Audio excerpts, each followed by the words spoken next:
Hello and welcome to the Everyday Adventure podcast. My name is Nikki Bass and I will be bringing you thoughts and ideas and hopefully some inspiration on how to build more adventure into your everyday life.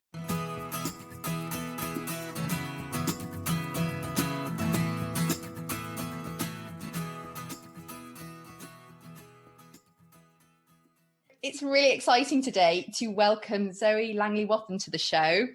So Zoe is somebody I met when I attended the inaugural Adventure Minds conference back in February this year.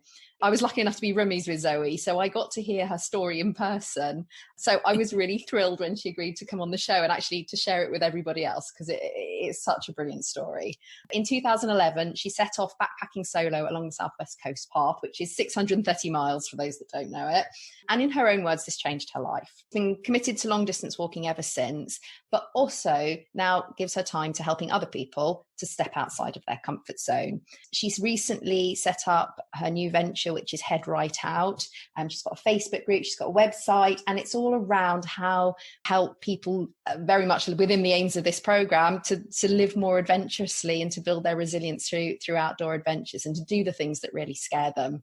She's also just recently contributed to the Big Book of Yes, which is due out on the 1st of August. Thanks for joining us, Zoe. It's brilliant to have you. Thank you. What a wonderful introduction. I don't feel like I can follow that. Right, I'll give you a question then. Okay.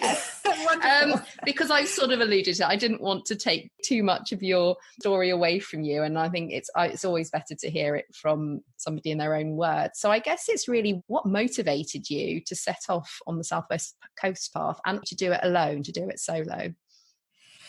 Well, it was 9 years ago now, and I was turning 40. I was obviously getting into that realm of thinking, oh my gosh, I'm going to be turning 40 soon. And that sort of daunting fear of reaching middle age. And I knew I wanted to mark it in some way.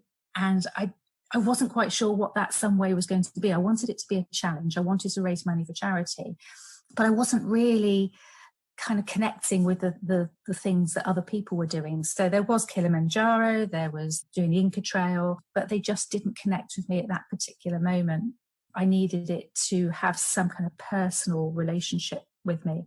And then one day I walked into a small Waterstone store in the little city of Wells. And there in front of me was this book. And it was, I tell this story quite a lot. It was just like this shaft of light shining down on the book, on the shelf, in this kind of moment of divine intervention. And there it was, the Southwest Coast Path Handbook. And I thought, oh my goodness me, I have wanted to do this path for so long. But I never thought I was capable. I never thought I was strong enough. I thought it was for elite athletes because it was 630 miles. Just every part of me was saying, I would love to do that. But, you're not capable. That's for somebody else to go and do. And so, this moment was pivotal. So I skipped off to the counter and paid for it. And I knew in that moment that this was the path I was going to be walking for my 40th. But I had no idea how I was going to go and do it. So then the following months was very much about planning, researching, thinking about what kit I needed to take. And so I went through all of the pre-trip fears that a lot of people suffer, even people who are now considered experienced adventurers. I hear them talk and I read what they write and they say they still go through this. It's almost like pre-match nerves or just before you go on stage for an actor or singer. It's that planning process is just crazy. And so I bought all the things I thought I needed and set off in the summer of 2011 and soon realised within the first couple of weeks, but actually within the first day that I'd bought things that I didn't need. 2 weeks in, my shoulders were hurting. I had blisters on my feet. I was in a lot of pain, but I was still actually, throughout all of that, I was still really, really enjoying the whole process. I had people that would stop me and ask me regularly what I was doing. And I got so much from stopping and chatting to people and talking to them about it. And that kind of almost reassured me and made me feel, no, that this is the right place for you. You should be here. This isn't for somebody else. I was going through that imposter syndrome feeling. And it really got me to a point where I had to make my own decisions, and I had to take my own path and decide when it was right for me to do things and when it was right for me to take a particular route. Sometimes it wasn't always very clear. When I was camping, I knew I had to wild camp on my own, and I knew I had to cross a river. And these things scared me, and I knew I had to do them and not have the backup of somebody close to me saying, you can do this. I had to give myself that coaching and that reassurance I could do it. So yeah, it was all about doing it solo, doing something big, doing for somebody else, i.e. the charity. And, these are all things that make you feel good. And I hadn't realised how good that would make me feel when I got to the end. Wow. I mean, that's such an adventure, like you said, not having the experience of the kit and all of that sort of thing. And just, you're as prepared as you think you are. And then you realise as you start out that actually you're having to learn as you go what you need. So you talked about, this is life-changing for you. In what ways, what difference did it make then, I guess, the following years? As what changes did it bring about? The immediate changes were suddenly finding that I was so much more resilient. I was so much stronger in the way I dealt with my everyday life in a way that I could never have anticipated. I was a teacher at the time. So standing up in front of 500 students to talk to them about the walk, it wasn't a problem anymore. Even in fact, what I found harder was always standing up in front of the staff and addressing staff in a staff meeting. I always found that more hard than talking to the students. But, I just thought to myself, come on, if you can do this 630-mile walk and going through all the pain and all the challenges that offered me, then of course I can do this. Come on, So it gave me a resilience, a strength that I hadn't realised I had. I lost masses of weight. That was the immediate change, and I did not anticipate that at all. So I went from a size 12 to 14 down to a size 8 in 7 weeks. Gosh. Yeah, that was a big shock. And actually I cried when I got back and realised that none of my clothes fitted me. I did have a good old cry about that, because it's, some people would say, oh, wow, I need to go and do that because I need to lose all that weight. But actually, if you think about it, all of the clothes that you own are all chosen for you, by you, because they have something that connects with you. So it's the colour, it's the way it makes you feel, it's the way it makes you look. It's part of your identity, it's your brand, if you like. And so nothing fitted me. And all of a sudden, overnight, I had to change my identity or revisit and rethink who I was. And I actually ended up going back to school 2 days later in clothes that belonged to my 16-year-old daughter. So that was the only thing I could do. And then as time went on, people started to say to me, what next, Zoe? And I thought about it, I thought, well, I didn't think there was a next. This was only supposed to be one walk to mark my 40th birthday, and then I'll move on and get on with my life. It sowed a seed. And the following year, I was at the opening of the Wales Coast Path with some friends that I'd met actually on the Southwest Coast Path. And we were there for Ari Beresford-Webb. And I didn't know her at the time, but we went to support her, and I've since, got to know her from there. And so we welcomed her in because she ran all the way around Wales just as it opened, and she came into Cardiff Bay for the opening ceremony. And then she passed the baton, the celebratory baton, on to Dave. And I can't remember his surname. I'm sorry, Dave. But anyway, yeah, and he set off to walk around Wales. And it was at that moment, after a few beers around a pub table, we all got chatting. It's like, yeah, we could do that. And so I set off that summer to walk the Wales Coast Path. And as it turned out, I ended up being the first woman to walk it. So Harry had run it, and I was like, wow, I didn't expect that. That was good. And from the Southwest Coast Path, where it took me a good 30 odd days, I think it was, to wild camp, I swore to myself, after realizing how wonderful solo wild camping is, there's nothing to fear at all. And I swore from that moment on that I would always wild camp wherever I could. I would always take that opportunity and not throw away the gift of being able to do that. And so for 43 nights, and I was with somebody, but still for 43 nights, we wild camped every night. And it was great fun. Absolutely. Yeah. Enjoyed that immensely.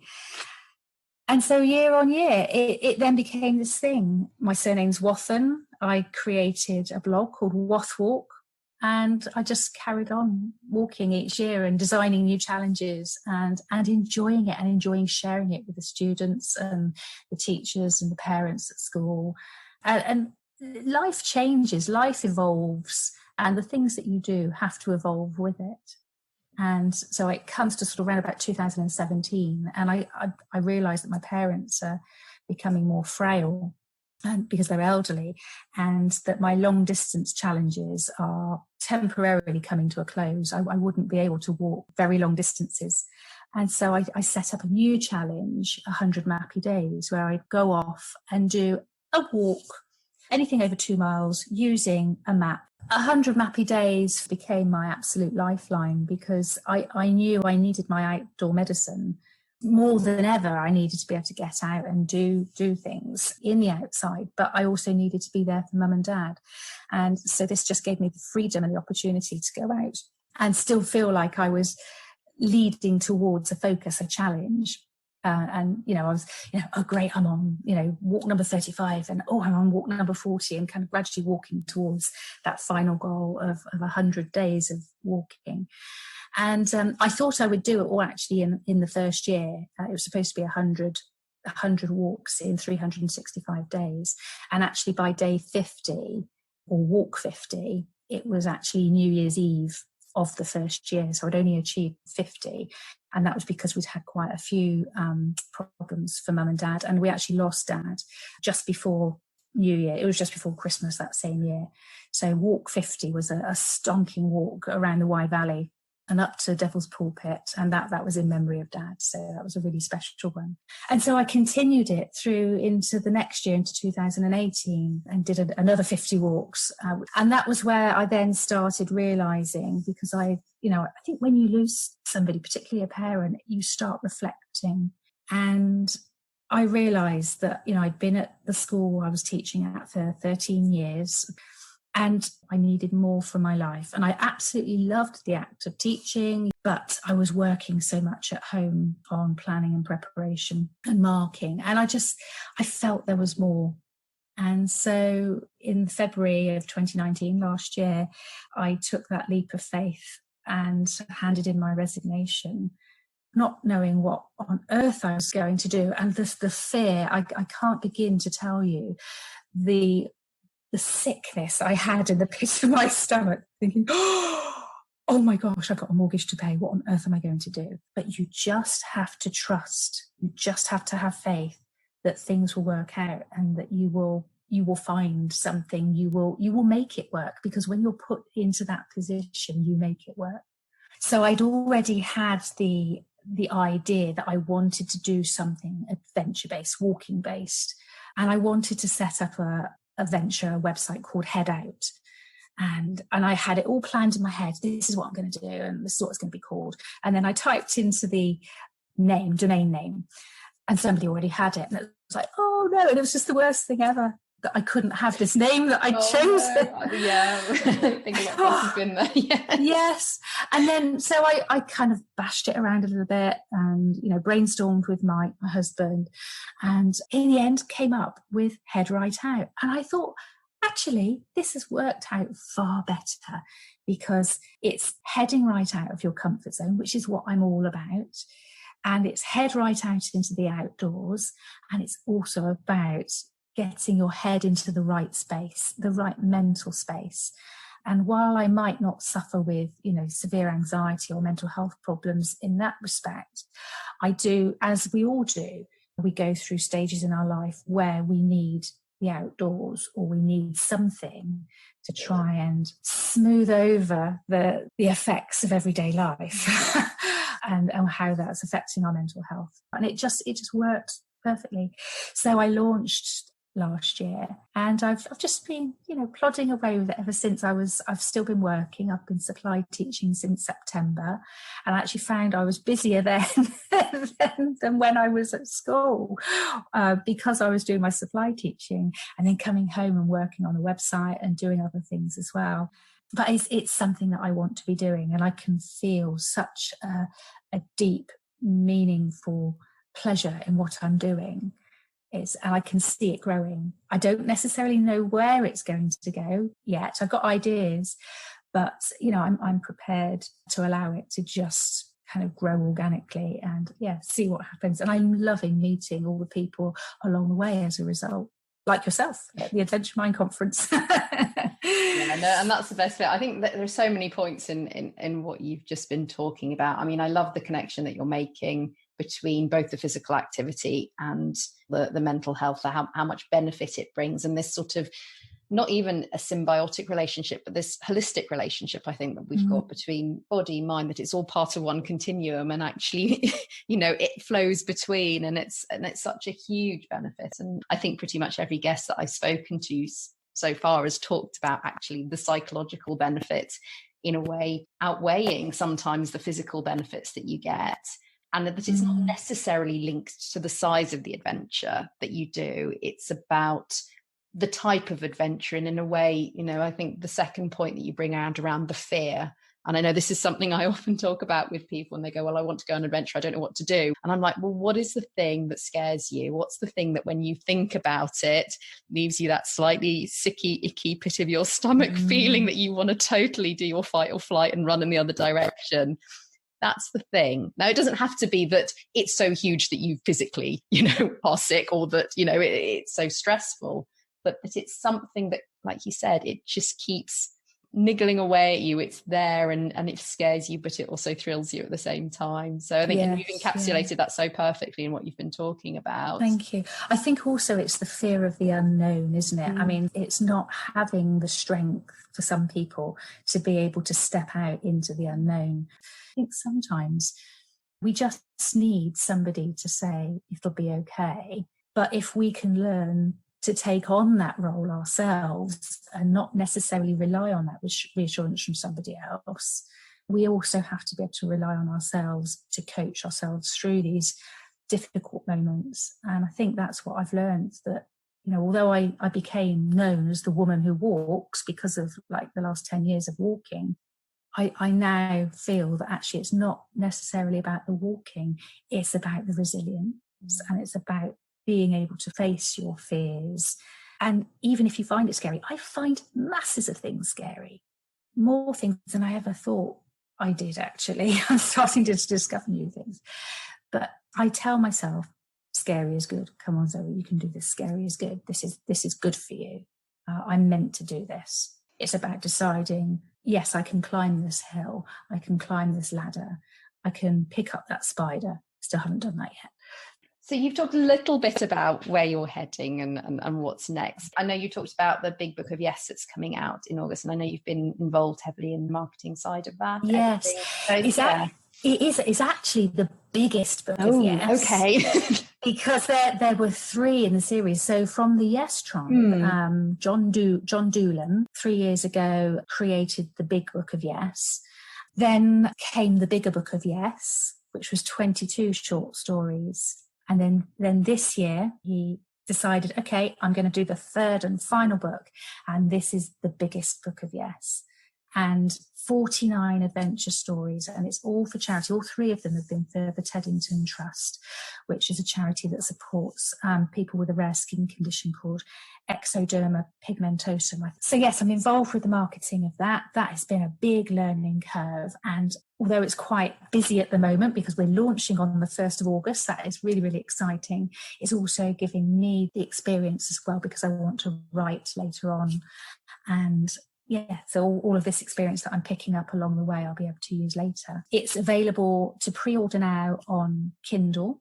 And then from the 1st of August, there will be a print copy, a hard copy available as well, which is going to be a lovely, heavy tome. Yes, so all exciting. Fantastic. Yeah, and I look forward to reading it. So finally, and this is a question I ask all my guests, you've talked a lot about how passionate you are about supporting people to experience, I think, some of the things and the benefits that you have through getting outside and getting outside of your comfort zone as much, psychologically as physically. What's the one piece of advice that you'd give to somebody listening to this that thinks, this is what I want to do? Where do I start? It's quite hard to condense it into one piece of advice. I think take baby steps. That would be the first thing I'll say. Call it a microbravery, if you like. You don't necessarily have to do something big and brave to begin with if that feels like it's too much. It could be about setting a date. So you want to go off and do something. So set a date, put it in the diary. That can actually feel very liberating to have done that. And then it's like, okay, now I have a focus and I can follow that plan. But also break it down into steps and stages. And this is something I guess I take from my years teaching. And we'd have a star chart and, all of the stages that they needed to have reached at certain points. And would you believe even 15, 16-year-olds love to have stickers to put on their star chart. But, when I was training for half marathon a couple of years ago, which actually I didn't end up doing through injury, but I used the same sort of chart for that. And so you get to tick off as you go. And, there's something so satisfying about a dirty great tick underneath something. It's like lists, tick on a list. But, you can see your progress then as you do that. So it's all about chunking it down, microbravery, small baby steps. And I would suggest tell somebody or put it out there on social media that you're going to do it, because then you've got some accountability too. Wonderful. That is such good advice. And I think, who doesn't love a sticker, quite frankly? that is so true. And I love my ticks on my list. So I can totally relate to that bit. It's amazing, Zoe. So if people want to find out more about you, about HeadRightOut, where do they go? Okay, so it's www.headrightout.com. And also I'm HeadRightOut on all platforms, apart from LinkedIn, where it's just my name, Zoe Langley-Wathen.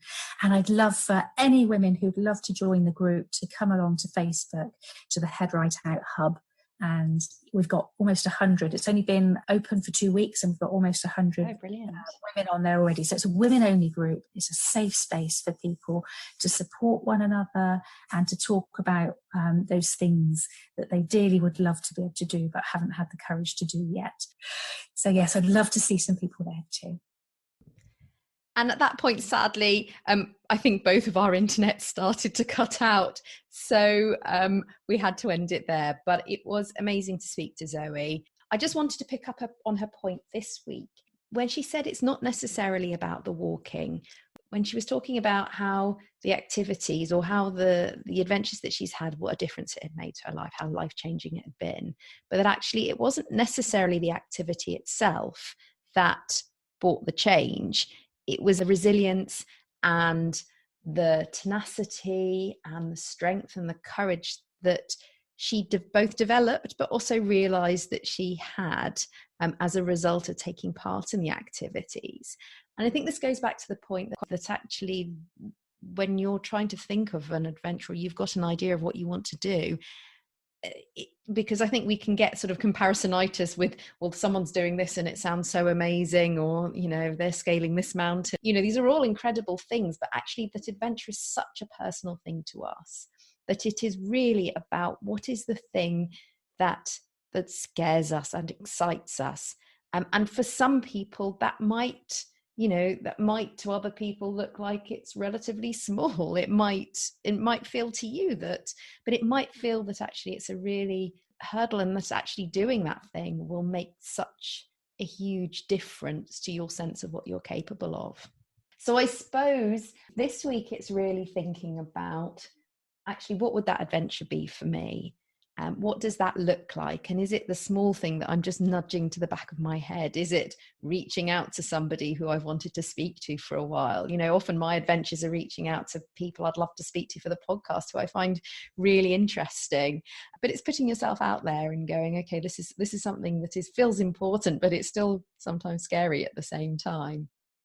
So yeah, think about what your adventure is, and then, as Zoe says, it's about breaking it down to the smallest step. But sometimes it might be just, putting it out there and taking that leap. Anyway, I hope you enjoyed the show this week. We'll be back again next week with some more adventures. If you'd like to get in touch, I'd love to know how you found the show, any points that you picked up. I'm on Instagram, Resilience at Work, or you can find me on Facebook, the Everyday Adventure Club, and come over and join our group. Or if you'd like to get in touch with me one-to-one, I offer coaching and group coaching, helping you to plan your own adventures. So please do reach out. Anyway, hope you have a fantastic week and weekend, and I look forward to speaking to you again next week. Bye.